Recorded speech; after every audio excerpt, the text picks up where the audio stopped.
రాష్ట్రంలో రాక్షస పాలన నడుస్తోందన్నారు సిపిఎం రాష్ట్ర కార్యదర్శి మధు. ఇందుకు సోషల్ మీడియాపై దాడి చేయడమే నిదర్శనమన్నారు.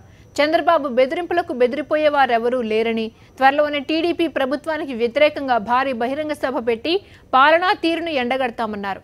విజయవాడలో సబ్వే నిర్మాణం పనులు వేగవంతం చేయాలని డిమాండ్ చేస్తూ సిపిఎం ఆధ్వర్యంలో చేపట్టిన 72 గంటల నిరవధిక దీక్షలను మధు ప్రారంభించారు. తెలుగుదేశం ప్రభుత్వం రాక్షస పరిపాలన సాగిస్తూ ఉంది.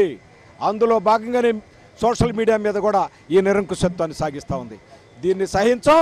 వీలైనంత తొందరలోనే ఒక విశాలమైనటువంటి వేదికని తెలుగుదేశం ప్రభుత్వం యొక్క ఈ పొగరు అణచడానికి ఒక విశాలమైనటువంటి వేదికని అందరినీ కలుపుకొని ఒక రాష్ట్ర వ్యాప్తమైనటువంటి విశాల వేదికని మేము పెట్టడానికి నిర్ణయించాం.